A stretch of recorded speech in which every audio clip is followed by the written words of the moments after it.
Have you ever imagined retiring in a quiet town, living comfortably on Social Security while feeling history whisper all around you?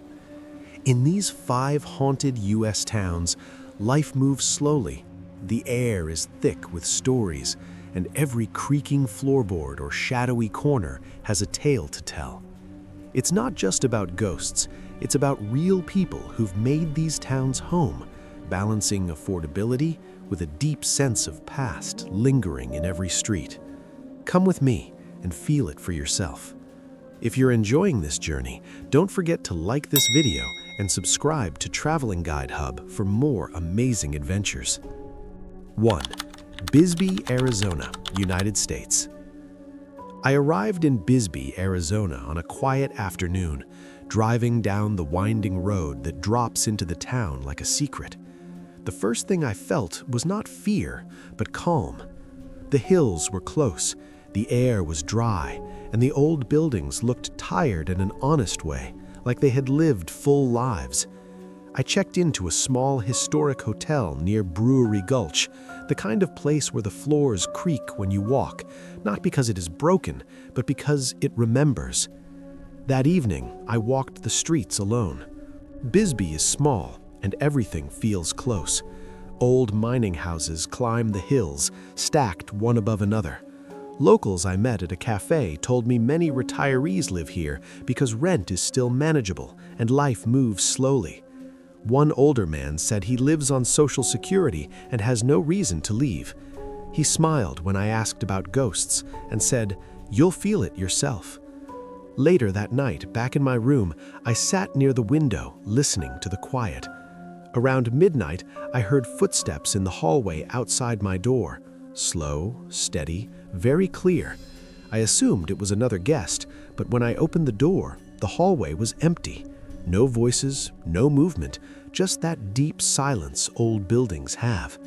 I did not feel scared, only confused, like my mind was trying to catch up with something it could not explain.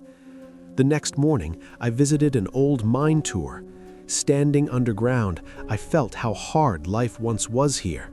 The guide spoke about miners who died in accidents, names recorded, histories preserved. Nothing dramatic, just facts. Yet in one tunnel, I felt a sudden heaviness in my chest, like the air had changed. It passed quickly, but it stayed in my thoughts. Over the next few days, small things kept happening. A door that slowly opened by itself, a feeling of being watched in empty rooms. Locals didn't exaggerate these moments. They spoke about them casually, like weather.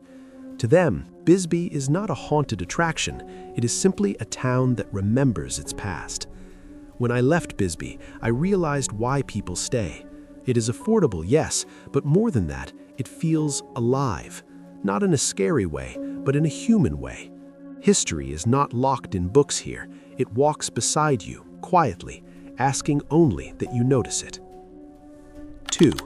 Eureka Springs, Arkansas, United States. I reached Eureka Springs, Arkansas in the late afternoon, just as the sun was slipping behind the hills. The road into town was narrow and curving, surrounded by thick trees. From the first moment, the place felt different. The buildings were old, colorful, and built into the hills in a way that made the town feel layered, almost hidden. I checked into a small historic hotel, not the famous Crescent, but one just a few streets away, where the walls were thin and the wooden stairs groaned under every step. That evening, I walked through downtown. The streets were quiet, and the lights from the old lamps reflected softly on the stone sidewalks. I spoke to a shop owner who had lived there for 20 years. She told me many retirees choose Eureka Springs because life is slower and expenses are lower compared to big cities. When I asked about haunted stories, she didn't laugh. She just said, "This town doesn't forget." That night, back in my room, I sat reading near the bed.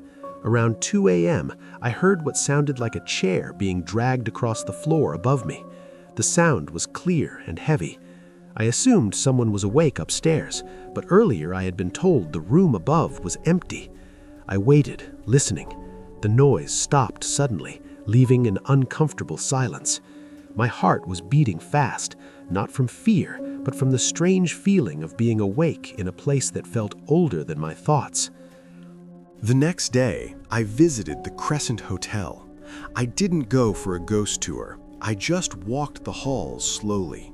The air felt thick, almost heavy. In one hallway, I felt cold for no clear reason, even though it was warm outside. A staff member told me this was common, and she spoke from experience, not excitement. She said people who worked there long enough stopped questioning these moments. Over the following days, I noticed how peaceful life felt here. Locals greeted each other by name. Retirees sat on benches, talking about gardens and weather. One couple told me they live mostly on Social Security and chose Eureka Springs because they could afford rent and still enjoy life. When I left, I understood the balance of this town. Eureka Springs is beautiful, affordable, and calm, but it carries its past closely.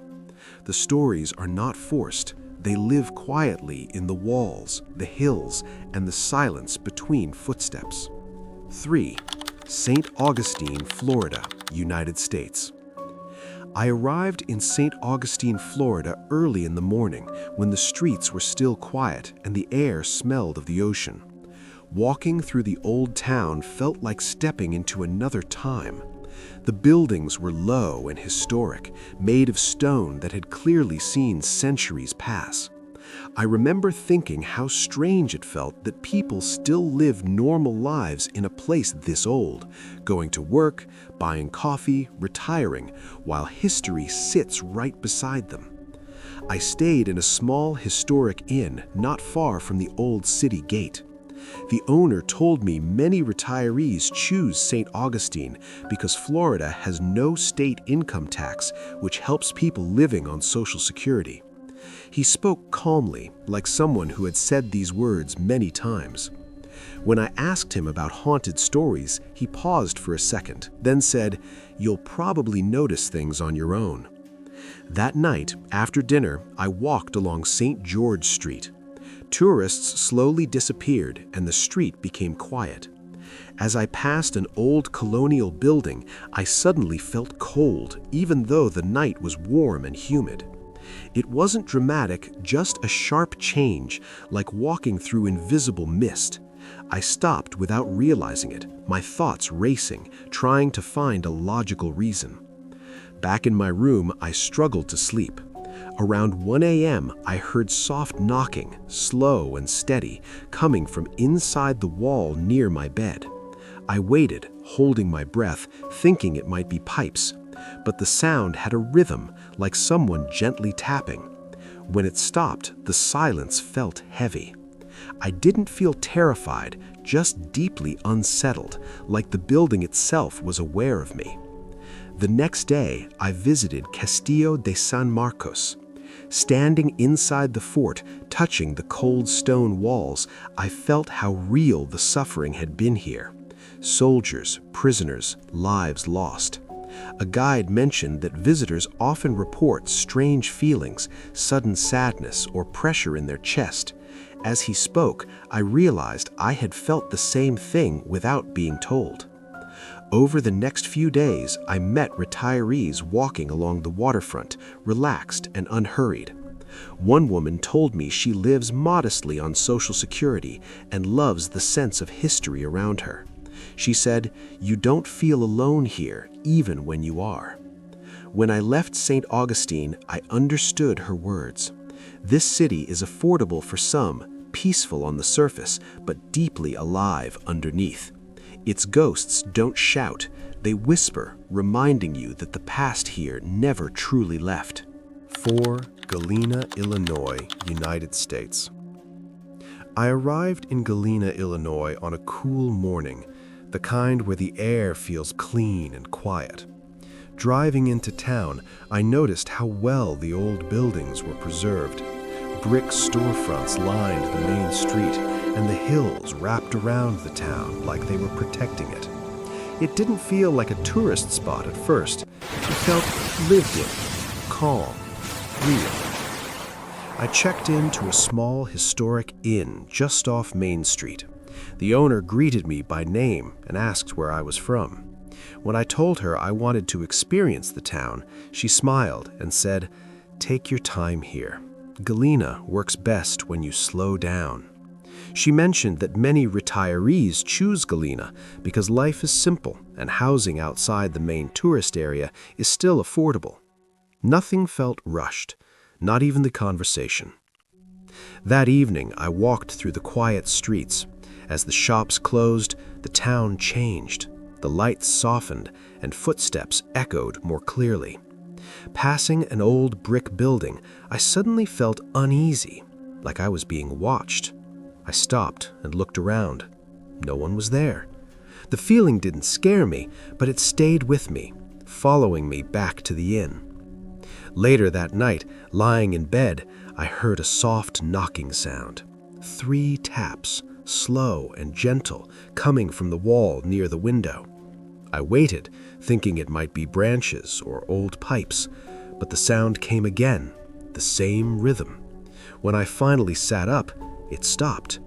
The room felt colder, even though the heater was on. I remember feeling very alert, very awake, like my body knew something my mind couldn't explain. The next day, I visited several historic homes. One guide spoke openly about strange experiences staff members had over the years. She didn't dramatize it. She spoke like someone sharing facts. Standing in one empty room, I felt a sudden sadness, heavy and quiet. It faded quickly, but it left me thoughtful.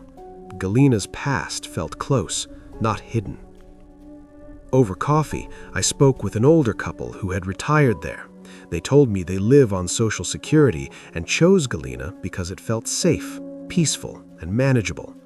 The husband laughed and said the ghosts are part of the charm. They were here before us, he said. When I left Galena, I understood what he meant. The town is affordable for a simple life, beautiful in its stillness, and honest about its history. The strange moments didn't feel threatening. They felt like reminders. Galena doesn't try to impress you. It just lets you feel it. 5. Clarksdale, Mississippi, United States. I arrived in Clarksdale, Mississippi just before sunset, when the sky was heavy with heat and the air felt slow. The town didn't try to impress me. It felt worn, quiet, and honest, like it had nothing to prove. As I drove through the streets, I noticed small houses, old storefronts, and murals that told stories without words. This was a place shaped by music, struggle, and time. I checked into a modest motel near downtown.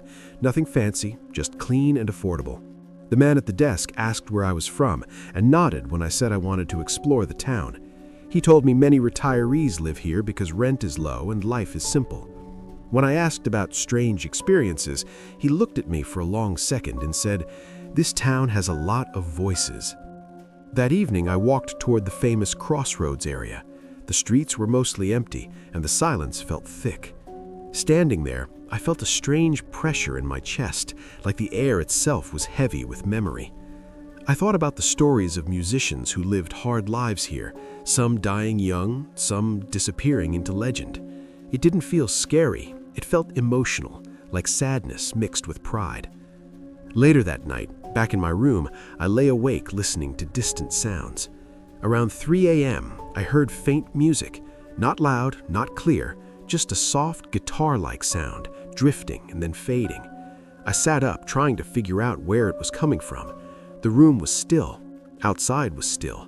The sound didn't repeat, but sleep didn't come easily after that. I felt like I had stepped into someone else's memory. The next day, I visited a small blues museum and spoke to a local guide. He told me people often report strange feelings, especially musicians who visit.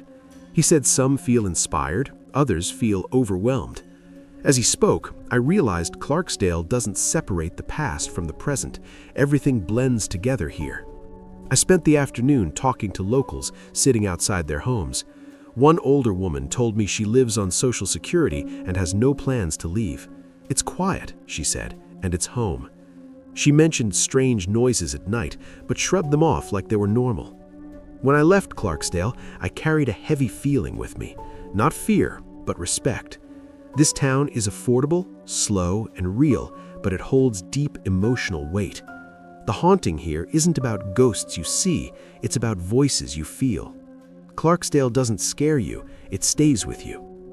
As this journey comes to an end, one thing is clear. These towns are not just haunted places on a map, they are real communities where real people live, remember, and survive. Each place carries its past quietly, through old walls, empty streets, and feelings that cannot be explained easily. Some people come here looking for peace, some for affordability, and some for answers. What they find is a slow life shaped by history. These stories are not meant to scare you, but to make you feel. Sometimes the most powerful ghosts are memories that never leave.